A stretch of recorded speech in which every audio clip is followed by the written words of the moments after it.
పేర్ని నాని చెప్తున్నా, నీకు మా రెడ్ బుక్ పవర్ ఏందో తెలుస్తుంది.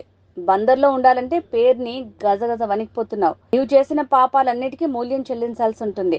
వల్లభనేని వంశీ కొడాలి నానిని దాచిపెట్టింది నువ్వేనా పేర్ని నాని? నిన్ను హైదరాబాద్లో ఊరికించి కొట్టారు, అక్కడి నుంచి పారిపోయావు. పేర్ని నానికి దమ్ము ధైర్యం ఉంటే ప్రజల్లో బహిరంగంగా తిరగాలి. మాజీ సీఎంకి ఇచ్చే సెక్యూరిటీని ఆయనకి ఇస్తారు. సెక్యూరిటీ కమిటీ సమావేశంలో మాత్రమే చర్చించి నిర్ణయమని మంత్రి కొల్లు రవీంద్ర అన్నారు. ముఖ్యమంత్రికి ఇచ్చే సెక్యూరిటీ ఇప్పుడు కావాలంటే ఎలా జగన్? ప్రజలకి కావాల్సినటువంటి పరిపాలన అందించడానికి మేము సిద్ధంగా ఉన్నాం ఇవాళ. ఎందుకంటే ప్రజా సమస్యలు తెలుసుకోగలిగింది ప్రజాప్రతినిధులకు తెలుస్తుంది. గ్రౌండ్ లెవెల్లో వాళ్ళు ఉంటారు. కొన్ని అధికారుల దృష్టికి వెళ్ళే సమస్యలు ఉండవు. అప్పుడు ఆ సమస్యలు వారి దృష్టికి తీసుకెళ్ళి వాటిని పరిష్కారం చేసే దాంట్లో ప్రజాప్రతినిధులు కీలక పాత్ర తీసుకుంటారు.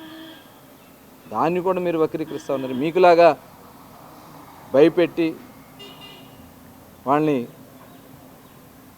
నిజంగా అధికారులు కూడా స్వేచ్ఛగా లేరు. 5 సంవత్సరాలు ఇవాళ స్వేచ్ఛగా వాళ్ళందరూ కూడా ముందుకు వస్తూ ఉన్నారు. ఇవాళ పేర్ని నాని గారికి చెప్తా ఉన్నా, నీకు రెడ్ బుక్ ఆ పవర్ ఏంటో నీకు అర్థమైనట్టుంది. ఎవరో మాజీ డీజీపీ ఉన్నారు, ఇంకెవరో అధికారులు ఉన్నారు, పిచ్చి పిచ్చి మాటలు మాట్లాడుతున్నాం.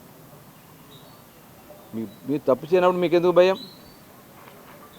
పార్టీ ఆఫీస్ మీదకి వచ్చి దాడి చేస్తే దాని మీద నువ్వు మాట్లాడుతూ ఉన్నావు. వంశీ గారంట ఆత్మరక్షణ కోసం చేశాయంట, ప్రాణరక్షణ కోసం. ఇవాళ వీళ్ళందరినీ దాచింది నువ్వేనా? కొడాలి నాని, వంశీ పారిపోయారు.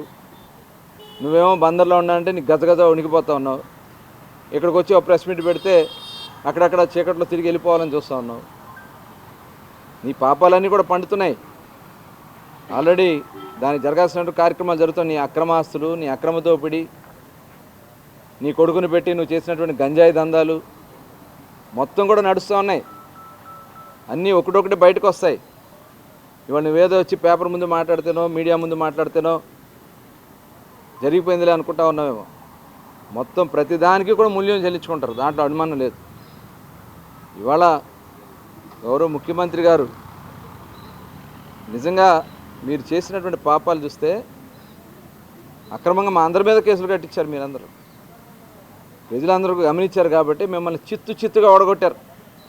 ఇవాళ మచిలీపట్నంలో పేర్ని నాని గారిని 50,000 ఓట్ల పైన మెజార్టీ మాకు ఇచ్చి డిపాజిట్లకి రాకుండా ఉండే విధంగా దగ్గరగా వచ్చే విధంగా చేశారు. అది గుర్తుపెట్టుకోండి.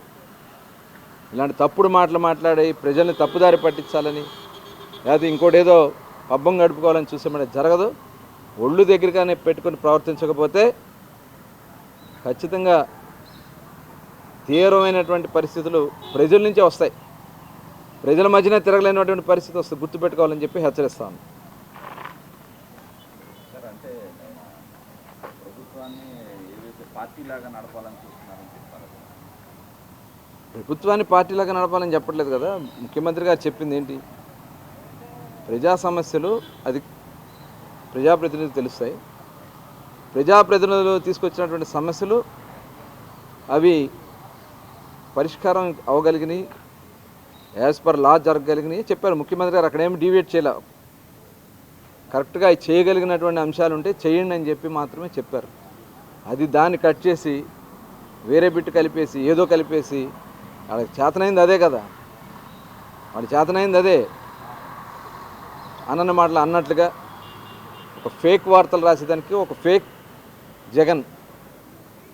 ఈ పక్కన ఉన్నటువంటి బ్యాచ్ కూడా అలీబాబా అరడజన్ దొంగలాగా ఈ ఫేక్ బ్యాచ్ అంతా బయలుదేరుతారు. ఫేక్కి ఏం జరిగిందో చూసాం. ఇదే ఫేక్ వార్తలు మళ్ళీ మీరు స్ప్రెడ్ చేయాలని చూస్తే అసలు మీరు అడ్రస్ లేకుండా పోతారనే విషయాన్ని కూడా గుర్తుపెట్టుకోవాలి.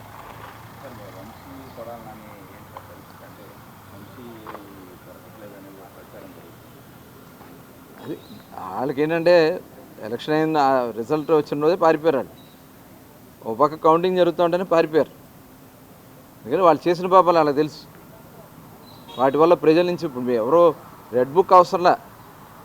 నిజంగా వీళ్ళకి దమ్ము ధైర్యం ఉంటే రోడ్డు మీద నడిచి వెళ్ళమనండి. ఇదే పేర్ని నాని హైదరాబాద్ వెళ్తే తరిమారు. అక్కడ ఈయనేదో అక్కడేదో అక్రమ ఆస్తి కొనుక్కుంటూ వెళ్ళినట్టున్నాడు. వెళ్ళినప్పుడు కర్రలిచ్చి కనకబడ్డారు, భయపడిపోయి కార్ల మీద పారిపోయి పొజగెత్తుకుంటూ వచ్చాడు. ఇవాళ అదే పరిస్థితి. ఎక్కడికి వెళ్ళినా ప్రజలు తిరగబడి కొట్టడానికి సిద్ధంగా ఉన్నారు. మీ ప్రవర్తనలో మార్పు రాకపోతే ఈ ఆంధ్ర రాష్ట్రంలో కూడా మీరు అడుగు పెట్టలేరు.